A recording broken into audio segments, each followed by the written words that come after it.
Hello students, let's start our physical education class. Today we will discuss about the next topic of biomechanics. Earlier we had already discussed about the introduction and meaning of biomechanics. So as we know about various games and activities in which the method or process of biomechanics would be used. Now along with the meaning of biomechanics, it is also necessary to know the importance of biomechanics.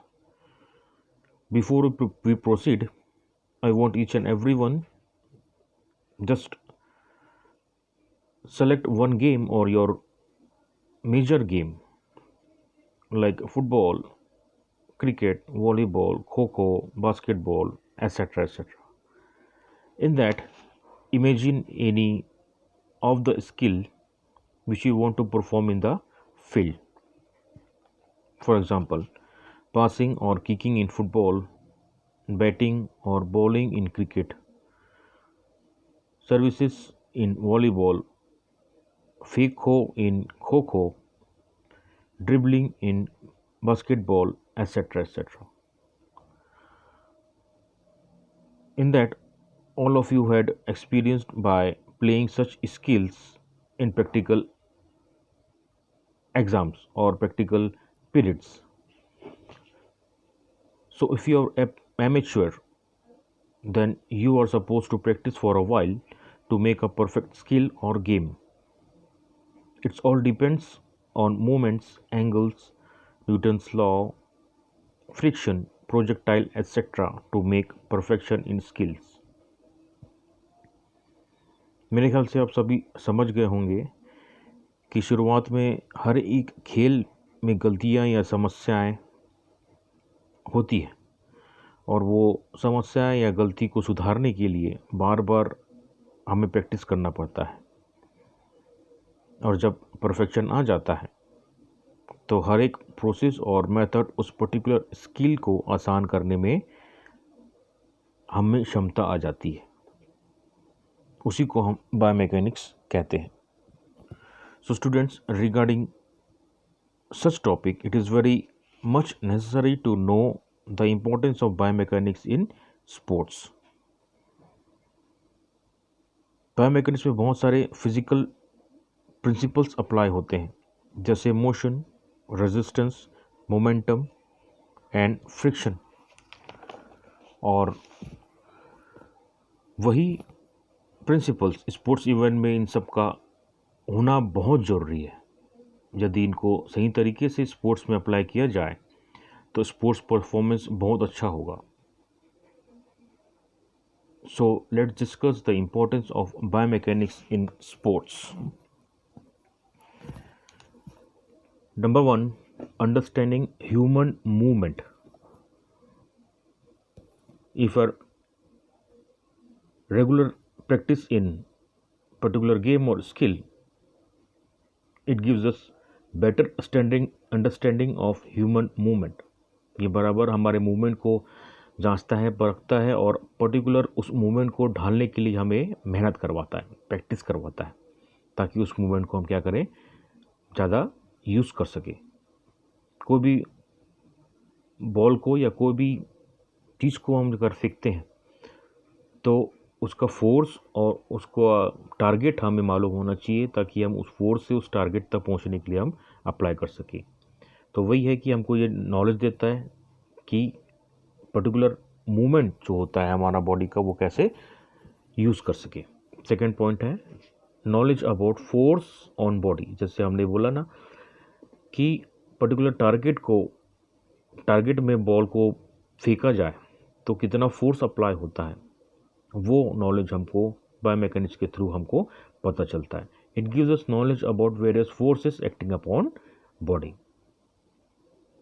Third point है efficient movement. It provides knowledge to perform efficient movement as it helps to develop good skill. ये बहुत ज़रूरी है कि एक particular skill को develop करने के लिए हमको उसके बारे में अच्छी तरह से जानकारी होना बहुत ज़रूरी है, तभी हम उस मूवमेंट को एफिशिएंटली परफॉर्म कर पाएंगे. कोई भी क्रिकेटर अगर बॉल को मार रहा है तो उसको मालूम होना चाहिए कि वो बॉल कैसे आएगी, फ्रंट फुट में मारने लायक होता है कि बैक फुट में मारने लायक होता है या डिफेंस शॉट होता है। तो ये पर्टिकुलर मूवमेंट को जानने के लिए हमको बहुत ज़रूरी होता है एक पर्टिकुलर स्किल को यूज़ कैसे किया जाए, उसमें परफेक्शन कैसे लाया जाए। Fourth point, correct movement. अगर हमसे कोई भी गलती होती, गलती तो शुरुआत में होती ही है जब तक हम उसकी पर्टिकुलर प्रैक्टिस ना किया जाए, तभी हम रेगुलर प्रैक्टिस करते हैं और कहा जाता है कि practice make a man perfect. So यही बोलता है, it helps to correct the faulted movement and thus movement in is effective and efficient. गलतियों को सुधार कर क्या करता है, इम्प्रूव करता है और परफेक्शन लाने में ये मदद करता है। नेक्स्ट पॉइंट है प्रिवेंट इंजुरी। जब हमारा मूवमेंट सही होगा, हमारा स्किल सही होगा, तो सीधी सी बात है कि उसका जो इंजुरीज है वो बराबर कम होगा ही। Knowledge of physiology and biomechanics helps to reduce injury, moreover prevents the cause of injury through movement. जितने भी मूवमेंट हम करते हैं वो सही तरीके से अगर होते हैं तो इंजुरीज होना हमारे में बहुत कम चांस बनता है और ना के बराबर होता है। Next point, improve performance. It helps to improve the performance of individual by developing good techniques and training method. अभी हम देखेंगे कि बहुत सारे ऐसे एग्जाम्पल्स हमारे सामने में आएंगे। मैरी कॉम, महेंद्र सिंह धोनी, सचिन तेंदुलकर, सुरेश रैना, लिंडर पेस, हिमा दास, ये सब को अगर हम देखेंगे तो उनकी जो प्रैक्टिस होती है, उनकी जो टेक्निक होती है, वो शुरू से ही नहीं रही। वो धीरे धीरे प्रैक्टिस करके वो अपना परफॉर्मेंस इम्प्रूव करते गए। बहुत सारे कोचेस की मदद ली, बहुत सारे टेक्निक्स की मदद ली और तब जाकर उनको ये मेहनत का जो असर हुआ वो आगे दिखने को मिला। तो it helps to improve the performance of individual by developing good techniques and training methods. Next topic, knowledge about physics principles.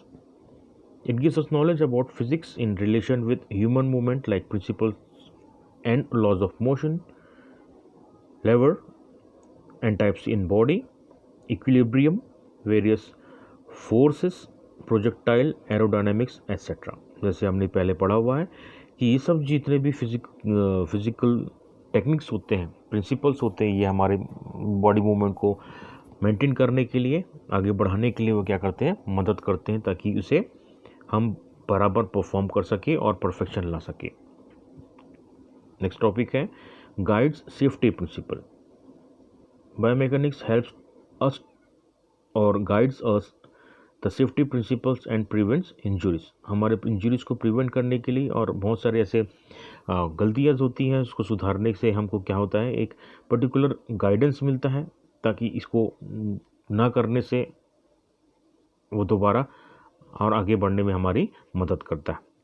तो कोई भी चीज़ अगर हम गिरते हैं, पढ़ते हैं या फिर हमारी इंजरी होती है तो हम उसको दोबारा नहीं करना पसंद करते हैं। तो वही हमको हेल्प करता है, गाइड मिलती है कि हम इसको बराबर तरीके से करें ताकि उसको अच्छे से हमारा जो परफेक्शन हो वो आगे आए। Help in research work.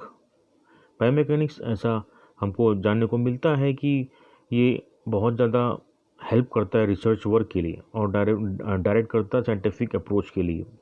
जैसे बहुत सारे थेरेपिस्ट देखने को मिलेगा, फिजियोथेरेपिस्ट देखने को मिलेगा और रिसर्च डिपार्टमेंट वाले जो हैं वो यूज़ करते हैं एज एन एथलीट को वेरियस वर्क्स के लिए, ताकि उनका जो सिस्टम है वो बराबर वर्क कर रहा है as compare to amateur person और सीडेंट्री लाइफस्टाइल पर्सन्स।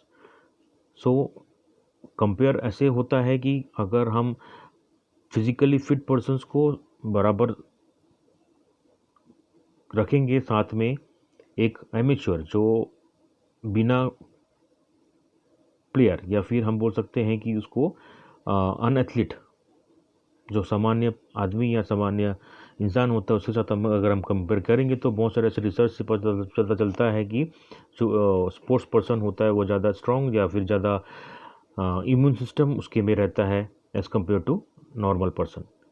सो ये बहुत सारे ऐसे रिसर्च वर्क्स होते हैं, ब्लड प्रेशर से लेकर टेम्परेचर से लेकर हमारे हार्ट बीट से लेकर, हमारे ऑर्गन से लेकर, हमारे जितने भी मसल्स लेकर, जितने भी एक्टिविटीज़ होते हैं वो एक रिसर्च वर्क में काम आता है as compare to normal person.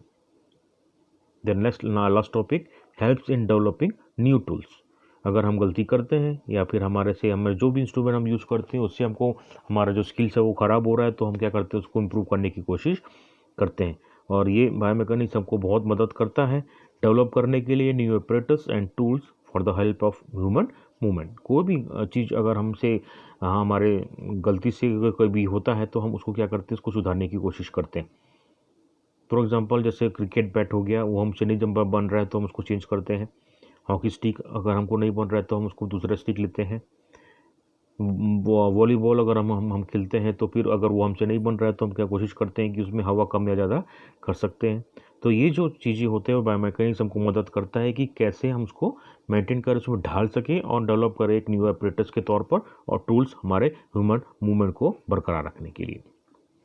So dear students, importance of biomechanics plays an important role in your life as well in sports to maintain a betterment of your physical health, physical fitness, or wellness of your individual routine, work, or maintain your lifestyle. Next topic,